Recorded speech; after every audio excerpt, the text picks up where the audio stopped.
Hello प्यारे बच्चों, आपके अपने प्यारे से यूट्यूब चैनल यूलस इंस्टीट्यूट पर एक बार फिर से स्वागत है। आइए प्यारे बच्चों, आज हम लोग केमिस्ट्री का लेक्चर नंबर 3 देखते हैं।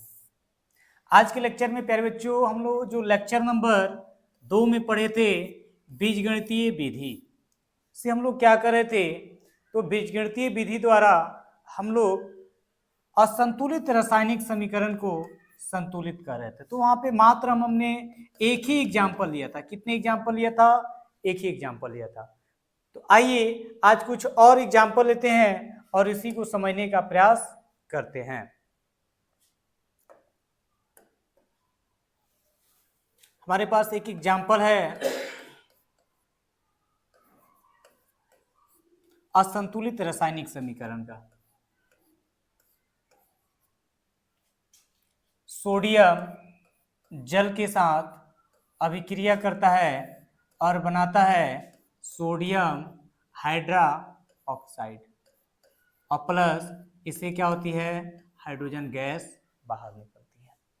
यहाँ पे आप देख सकते हैं कि इस रासायनिक समीकरण में LHS में और RHS में जो भी एटम है वो आपस में बराबर नहीं है। यानी ये जो समीकरण है ये अनबैलेंस है, असंतुलित है। क्या है? असंतुलित है। पहले बच्चों हम लोग जानते हैं कि कोई भी अगर असंतुलित रासायनिक समीकरण हो तो उसे हम लोग क्या करते हैं, संतुलित करते हैं। अब संतुलित करने के लिए आपको बताए थे दो विधि होता है, एक होता है आपका अनुमान विधि और दूसरा होता है बीजगणितीय विधि। अनुमान विधि पे हमने बहुत सारा एग्जाम्पल को देखे थे और अब बारी हमें बीजगणितीय विधि पे। तो बीजगणितीय विधि के लिए भी एक एग्जाम्पल देख चुके हैं लेक्चर नंबर 2 में। आज हम लोग इस लेक्चर में पूरी तरह से सीखेंगे कौन सा विधि, तो प्यारे बच्चों बीजगणितीय विधि। बीजगणितीय विधि यानी हम लोग आज बीजगणितीय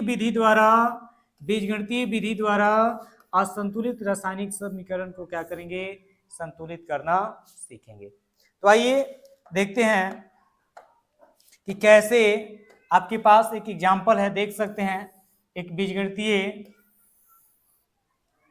एग्जाम्पल है असंतुलित रासायनिक समीकरण का और इसे हमें क्या करना है, संतुलित करना है। आइए सबसे पहले हम क्या लिखेंगे, तो सबसे पहले प्यारे बच्चों यहाँ पे ध्यान दीजिएगा, इसको जब कैलकुलेशन करते चलिए लिख देते हैं, हल लिख देंगे। इसी समीकरण को लिखेंगे जैसे कि हम लोग क्या करते हैं, जैसे मान लीजिए H2 प्लस O2 मिलकर बनाता है H2। थोड़ा सा इस पे ध्यान दीजिएगा। इसको जब हम अनुमान विधि से क्या कर रहे थे, संतुलित कर रहे थे, तो हमने क्या किया था, O2 यहाँ 2 ऑक्सीजन या 1 है तो इसके बगल में 2 से क्या किए थे, गुणा किए थे। और पुनः हाइड्रोजन की संख्या 4 हो गया, इसे इसको गुणा कितना से किए थे, 2 से यहाँ किए थे और इसको भी 4 किए।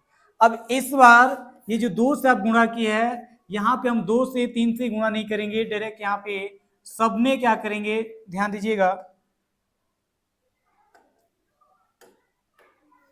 थोड़ा सा इरेज कर देते हैं।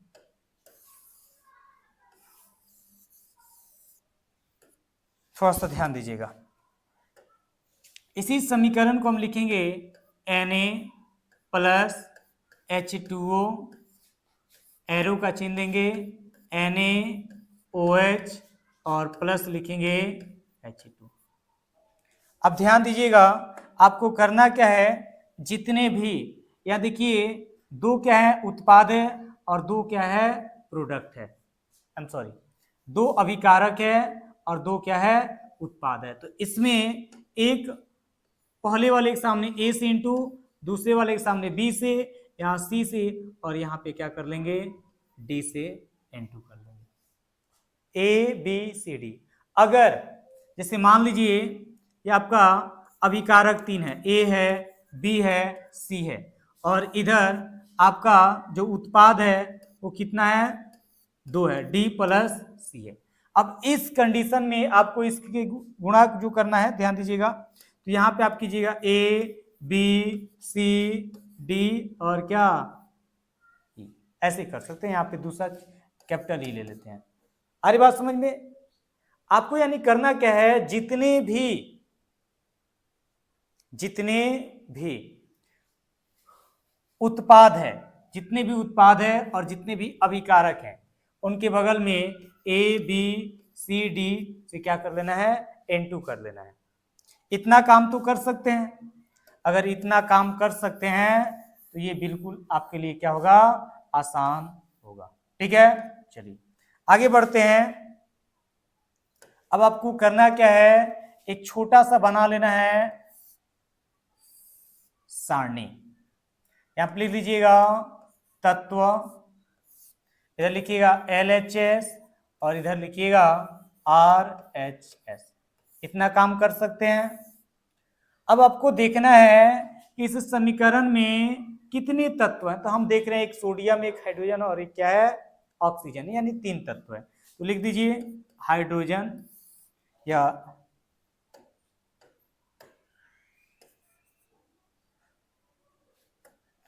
यहां ध्यान दीजिए अलग कलर लिख रहे हैं।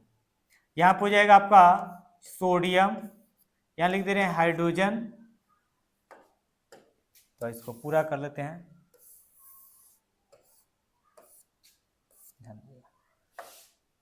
सोडियम, हाइड्रोजन और ऑक्सीजन। अब हमको क्या देखना है कि LHS में और RHS में सोडियम हाइड्रोजन की संख्या कितनी है। ठीक है ना? तो यहां देख रहे हैं सोडियम की संख्या 1 है, इसके बगल में 1 से गुणा है, तो 1 से इसमें गुणा किए तो क्या हो जाएगा, 1। इस बात को समझिएगा। हम क्या देख रहे हैं कि सोडियम की RHS में संख्या, यहां भी देखिए कुछ नहीं तो 1 है, इसके बगल में C से गुणा, तो 1 में C से गुणा करें तो क्या हो जाएगा, C। ठीक है, अब हम देख रहे हैं हाइड्रोजन की बात करें तो यहाँ देखिए हाइड्रोजन की संख्या यहाँ पे 2 दिख रहा है, इसके बगल में B से गुणा है तो क्या लिखिएगा, 2B। अब क्या देख रहे हैं प्यारे बच्चों कि हाइड्रोजन की संख्या RHS में कितना है, तो देखिए 2 है, इसके बगल में D से गुणा है तो यहाँ पे क्या लिखिएगा, 2D। अगर इतना समझ रहे हैं तो 100% ये आपको समझ में आने वाला है। ठीक है, ऑक्सीजन की संख्या देख रहे हैं 1 है, इसके बगल में B से गुणा है तो ये क्या हो जाएगा, B। यहाँ पे ऑक्सीजन की संख्या देख रहे हैं 1 है और इसके बगल में क्या है, C से इंटू है तो ये क्या हो जाएगा, C। थोड़ा सा यहाँ देखिएगा, थोड़ा सा हाइड्रोजन में मिस्टेक हो गया। यहाँ पे प्यारे बच्चों हाइड्रोजन जो है इसमें भी है और यहाँ पे भी है, तो यहाँ पे तो हो गया 2D और यहाँ से हो जाएगा C, तो यानी 2D प्लस क्या होगा, C होगा। इस बात को ध्यान रखिए। अब ध्यान दीजिएगा, यहाँ से हम लोग बनाएंगे समीकरण, क्योंकि हम जानते हैं कि LHS में और RHS में सोडियम की संख्या क्या होना चाहिए, आपस में बराबर होना चाहिए। इसलिए यहाँ से हम प्यारे बच्चों बनाएंगे समीकरण, A बराबर क्या होगा, C, समीकरण नंबर 1। आई देखिए 2B बराबर क्या होगा प्यारे बच्चों, तो ये 2B जो होगा 2D प्लस C के क्या होगा, बराबर होगा, समीकरण नंबर क्या देंगे, 2। प्यारे बच्चों आपका B होगा ये किसके बराबर होगा, C के, तो यहाँ से समीकरण नंबर क्या देंगे, आ रही बात समझ में? यानी इसको आपस में क्या कर देना है, बराबर कर देना है। अब आपको अगला स्टेप क्या करना है, मान लेना है कि माना A बराबर 1।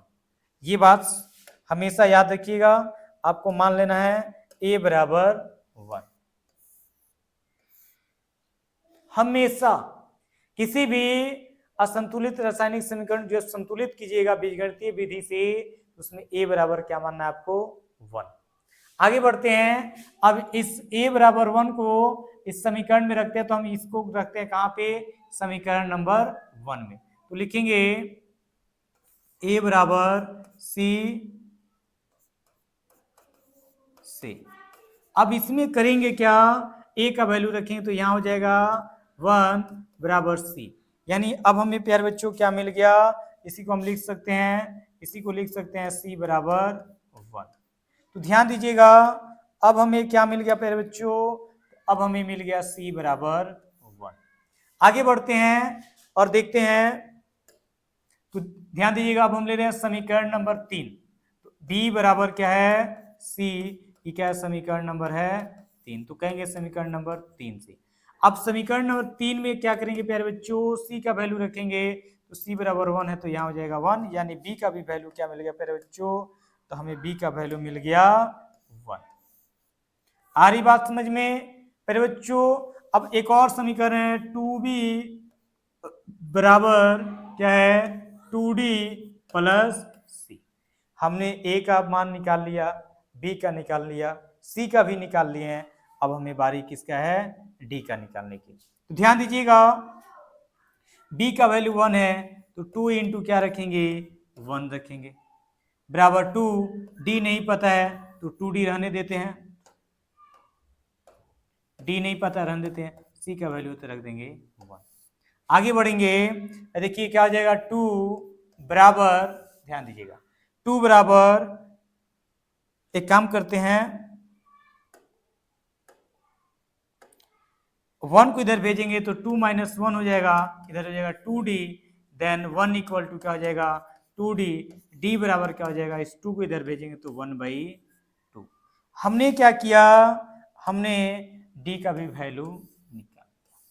अब हमारे पास a b c d तीनों वैल्यू है। अब हम करेंगे क्या? ध्यान दीजिएगा, थोड़ा सा इधर ध्यान दीजिएगा। अब हमें करना क्या है? तो अब हमें a का वैल्यू, b का वैल्यू और c का वैल्यू, यहाँ ध्यान दीजिएगा a b c और d का वैल्यू रखना है। तो पहले लिख दीजिए, यहाँ पे आपका दिया है a Na प्लस क्या है b H2O, b H2O, यहाँ ध्यान दीजिएगा b H2O, और फिर ये बना रहा है C NaOH और प्लस D क्या है H2। आइए रखते हैं, ध्यान दीजिएगा A की जगह पे हमें रखना है 1 तो यहाँ केवल हो जाएगा Na, प्लस B की जगह पे भी देखिए B का वैल्यू यहाँ मिला 1 तो यहाँ पे हो जाएगा H2O। ध्यान दीजिएगा C का वैल्यू मिला हमें, C का वैल्यू देख सकते हैं यहाँ पे भी, C का वैल्यू भी देख सकते हैं 1 है, यहाँ रख सकते हैं 1 तो 1 रखेंगे तो ये हो जाएगा NaOH और प्लस D का वैल्यू है प्यारे बच्चों 1/2 क्या H2। अब ध्यान दीजिएगा प्यारे बच्चों, हमें इस 2 को यहाँ से हटाना है तो हम सोचेंगे इस 2 को कैसे हटा सकते हैं। तो अगर यहाँ 2 से ऊपर गुणा कर दीजिएगा तो नीचे क्या हो जाएगा 2 कैंसिल हो जाएगा और 2 हट जाएगा। लेकिन ये काम केवल हम यहीं पे नहीं करेंगे, सब में 2 से इंटू करेंगे। तो सब में 2 से गुणा करें तो देखिएगा क्या हो जाएगा 2Na प्लस 2H2O, यहाँ भी 2 से इंटू करेंगे 2NaOH हो जाएगा, और यहाँ जब प्यारे बच्चों 2 से इंटू करेंगे तो ये केवल रह जाएगा H2। अब आप देख सकते हैं, थोड़ा सा आप ध्यान दीजिएगा, अब आप देख सकते हैं कि LHS और RHS में जितने भी एटम हैं सभी के नंबर्स आपस में बराबर है। सोडियम देखिए यहाँ पे 2 है, देख सकते हैं सोडियम कितने हैं 2 है। इधर भी आप देख सकते हैं सोडियम की संख्या कितनी है 2 है। अगर बात करें प्यारे बच्चों हाइड्रोजन की संख्या तो आप देख सकते हैं यहाँ 2 दूना हाइड्रोजन की संख्या कितनी है 4 है। देखिए 2 हाइड्रोजन यहाँ पे है और देखिए 2 से इंटू है तो यहाँ भी 2 हाइड्रोजन, तो इधर भी हाइड्रोजन की संख्या 4 है। प्यारे बच्चों अब हम बात करते हैं ऑक्सीजन की, तो इधर देखिए ऑक्सीजन की संख्या 2 है और यहाँ भी देखिए 1 है और 2 से गुणा तो इसका मतलब ये भी क्या है 2 है। अब हम देख सकते हैं कि LHS और RHS में जितने भी एटम मौजूद हैं उन सभी एटमों का नंबर आपस में बराबर है। आई होप आप सभी को समझ में आ रहा होगा, तो इसको आप नोट कर सकते हैं, थोड़ा छोटा कर दे रहे हैं, ठीक है ना। आ रही बात समझ में? अगले एग्जाम्पल लें, अगले एग्जाम्पल की ओर बढ़ते हैं। चलिए अगला एग्जाम्पल है, ध्यान दीजिएगा, अगला एग्जाम्पल है Fe प्लस H2O, यानी Fe जो है H2O के साथ अभिक्रिया करता है तो क्या बनाता है Fe3O4 अब प्लस क्या बनता है H2 बनता है, फेरस ऑक्साइड। क्या बोलते हैं इसको? Ferrous oxide. यहाँ पे Fe क्या होता है लोहा होता है, H2O क्या होता है जल होता है, और H2 क्या होता है हाइड्रोजन गैस होता है। ठीक है, आइए इसका हम लोग करते हैं सोल्यूशन। तो सबसे पहला काम क्या होगा, ध्यान दीजिएगा, इसी समीकरण को लिखेंगे Fe प्लस H2O, एरो का चिन्ह देंगे Fe3O4 प्लस H2। अब आपको इसके बगल में करना क्या है, A B, यहाँ पे C और यहाँ पे D से इंटू कर देना, इतना काम कर सकते हैं। अगला ध्यान दीजिएगा, आगे हम लोग क्या करेंगे, एक सारणी बना लेंगे।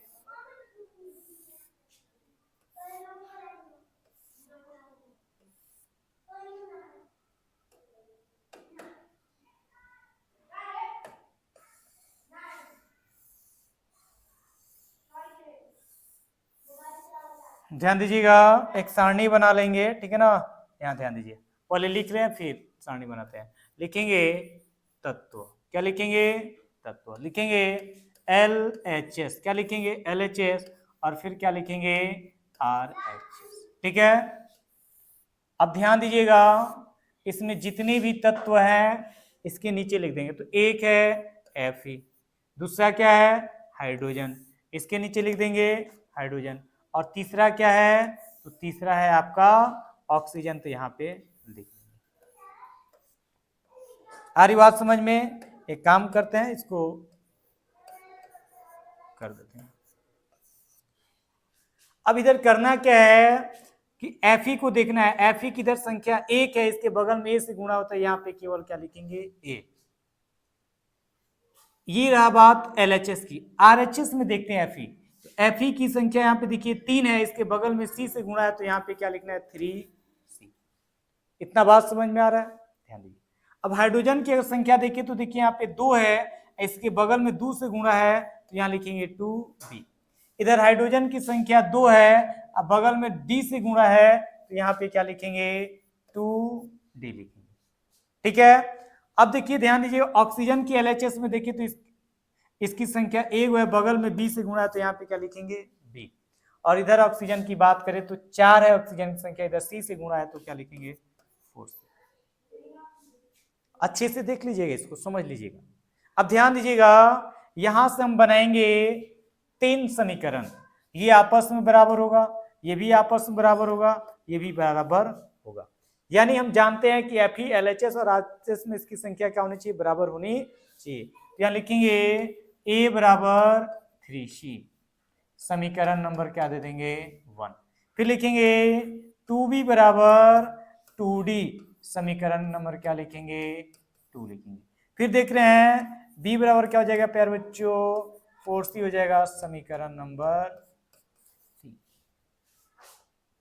आगे बढ़ने के लिए आपको हमेशा मानना है कि माना A बराबर 1, हमेशा इस बात को याद रखिएगा A बराबर 1। अब इस A बराबर 1 वाले वैल्यू को किसी समीकरण में रखिए और दूसरे वैल्यू को B का वैल्यू चाहे C का वैल्यू चाहे D का वैल्यू आप निकालिए।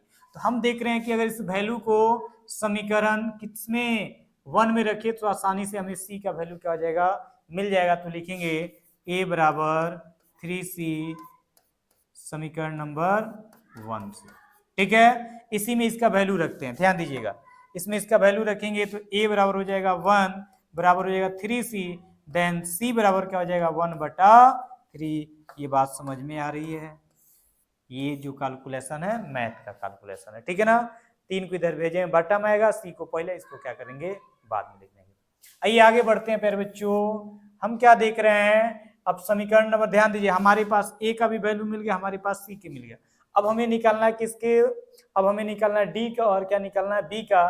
तो अगर इसको लेंगे तो ना तो हमारे पास D है ना तो B है। तो अभी समीकरण नंबर 2 में 2 से अगर आगे बढ़ेंगे तो हम नहीं निकाल पाएंगे किसी का वैल्यू। तो समीकरण नंबर 3 ले लेते हैं, B बराबर ले लेते हैं क्या है प्यारे बच्चों 4C, इक्वेशन नंबर क्या है 3 से, ठीक है।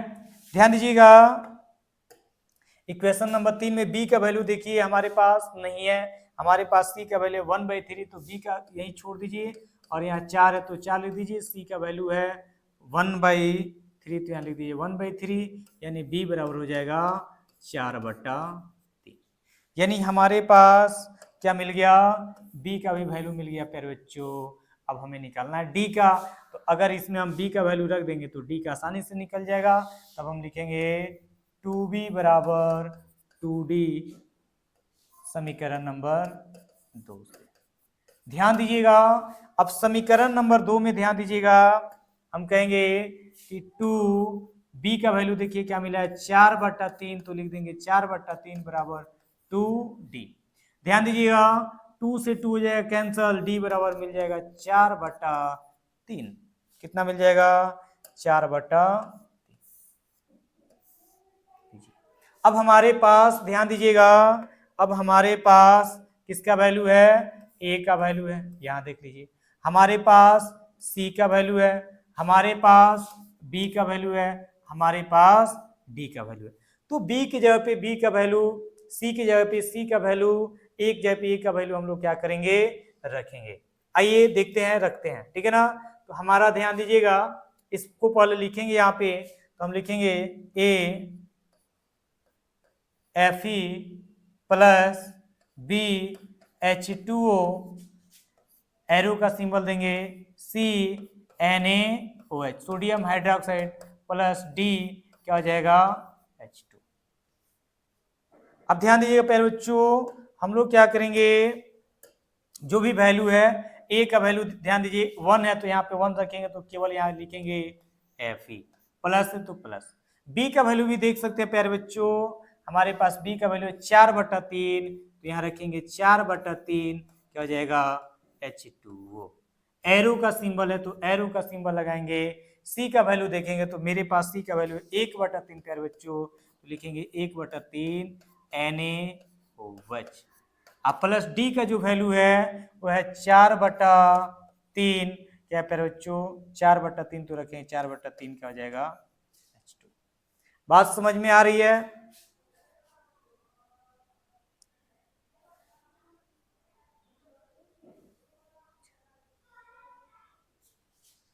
देख सकते हैं।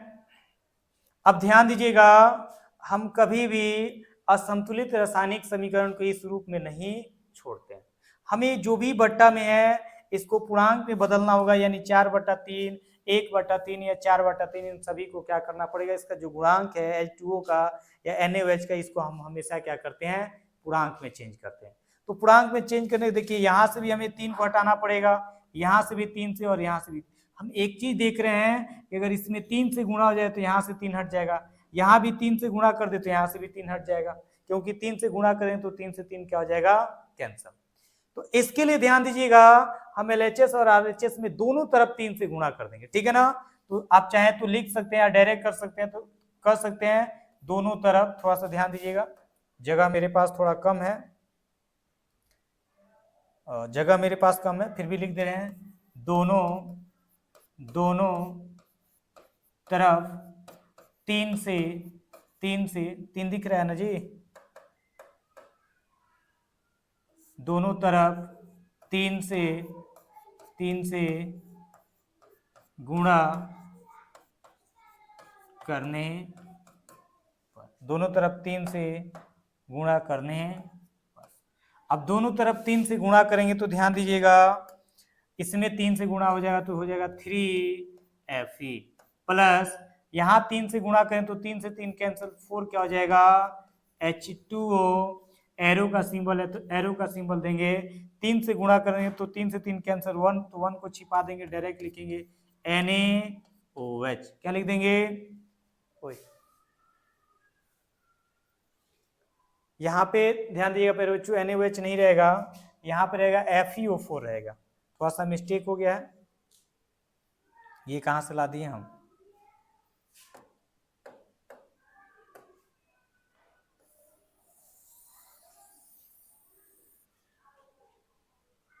ये थोड़ा सा मिस्टेक हो गया है, ध्यान दीजिएगा।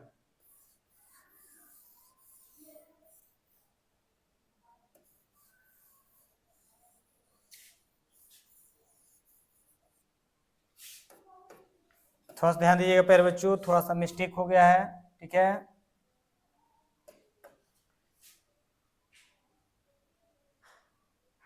थोड़ा ध्यान दीजिएगा, हमारे पास है समीकरण जो है वो है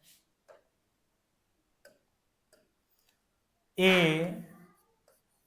Fe plus B H2O, arrow का चिन्ह है C, Fe3O4 और प्लस है DH2। ये है हमारे पास में।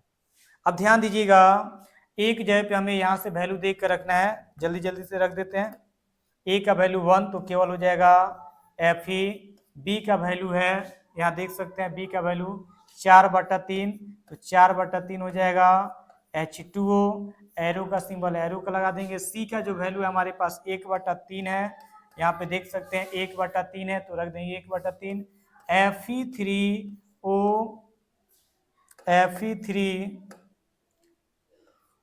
Fe3O4 और प्लस डी का वैल्यू है, देख सकते हैं 4/3 तो 4/3 क्या हो जाएगा H2। अब हमें इस 3 को क्या करना है, हटाना है। इस 3 को हटाने के लिए हम क्या लिखेंगे, दोनों तरफ ध्यान दीजिएगा, लिखेंगे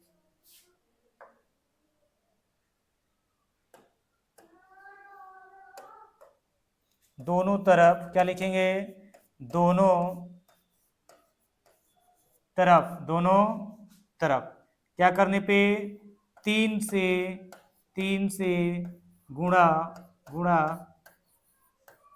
करने पर, दोनों तरफ 3 से गुणा करने पर। अब दोनों तरफ जब 3 से गुणा करेंगे तो देखिए सब में गुणा होगा, Fe में होगा तो 3 क्या हो जाएगा Fe प्लस यहाँ 3 से गुणा करेंगे तो 3 से 3 कट जाएगा, 4 क्या हो जाएगा H2O, एरो का सिंबल है तो एरो का देंगे। 3 से गुणा करेंगे तो यहाँ देखिए 3 से 3 कैंसिल, बचेगा Fe3O4 और प्लस यहाँ 3 से गुणा करेंगे तो ये हो जाएगा 4H2। आइए प्यारे बच्चों समझते हैं कि एलएचएस और आरएचएस में आपका एटम का जो संख्या बराबर है नहीं। तो यहाँ देख सकते हैं, थोड़ा सा यहाँ देख सकते हैं कि Fe की संख्या 3 है, यहाँ भी देख सकते हैं Fe की संख्या कितनी है 3 है।